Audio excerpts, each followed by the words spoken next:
हे पहा, मी माझ्या गार्डनमध्ये अळू लावलेली आहे आणि ही पानं काढण्यासाठी मी माझ्या बागेत आलेली आहे। अळू प्रत्येक प्रकारची झाडं मी लावलेली आहेत वरती आणि मी याच पानांची अळूवडी बनवते। भरपूर होतात आणि आता पावसाळ्याच्या दिवसात तर खूप छान होतात। हे पहा, सगळ्या प्रकारची झाडं मी लावलेली आहेत। कोरफड आहे, मोगरा आहे, जास्वंद आहे, सदाफुली आहे। हे पहा, ही मी पानं काढून आणलेत बागेतून। आता मी याची अळूवडी बनवणार आहे। पण पानं घेताना ही मी अशी काळ्या देठाचीच पानं घेते।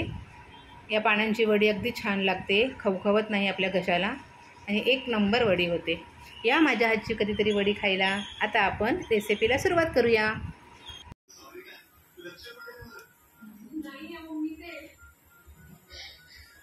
श्री स्वामी समर्थ।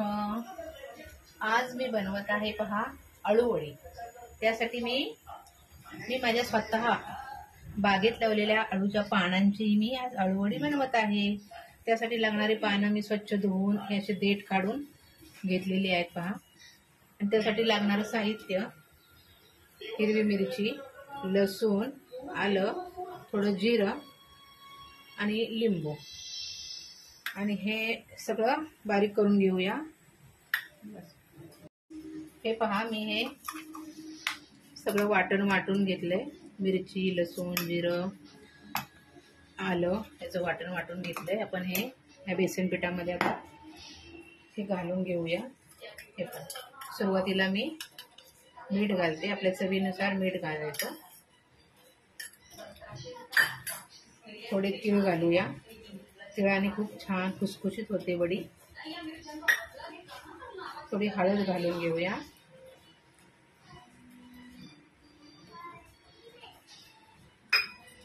आता जे हे वाटण केलंय ते घालून घेऊया।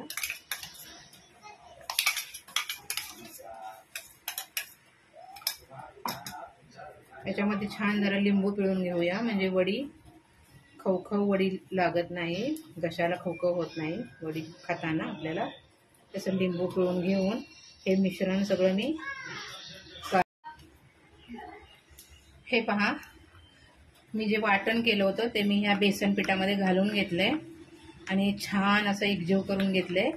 याच्यामध्ये मीठ, हळद आणि पांढरे तीळ घालून हे छान कालवून घेतलंय पहा। आणि आता आपण वडी भरायला घेऊया। त्यासाठी अगोदर ह्या चाळणीला आपण थोडं तेल लावून घेऊया। अशा प्रकारे तेल लावलं म्हणजे वडी चिकटत नाही। आता आपण वडी भरायला घेऊया। हे पहा,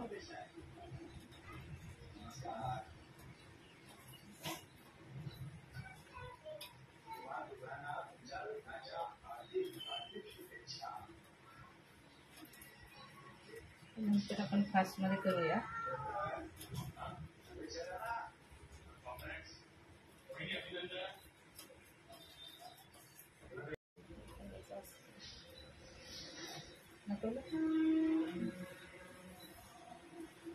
हे पहा, अशा प्रकारे मी ही सगळ्या पानांना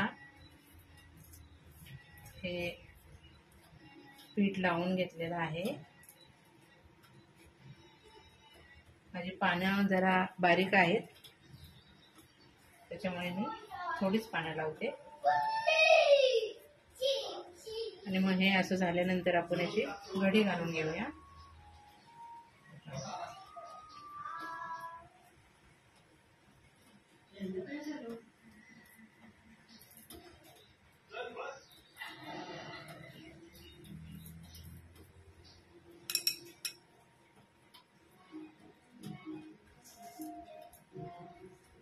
अशी मिटवून घेऊया दोन्ही बाजूनी। अशा प्रकारे मी सगळी वडी पहा भरून घेतलेली आहे आणि आता ही वडी आपण वाफलण्यासाठी ठेवूया। त्याच्यासाठी मी टोपात अगोदरच पाणी तापत ठेवलं होतं आणि ही छान वाफलून घेऊया याच्यावर झाकण ठेवून। ही पहा, आता वडी शिजलेली आहे आणि खूप छान असा वास येत आहे, खायला पण खूप छान झालेली आहे। ही पहा, माझी वडी तयार झालेली आहे। या खायला अशी खमंग आणि खुसखुशीत वडी. माझ्या चॅनलला लाईक आणि सबस्क्राईब करायला विसरू नका. थँक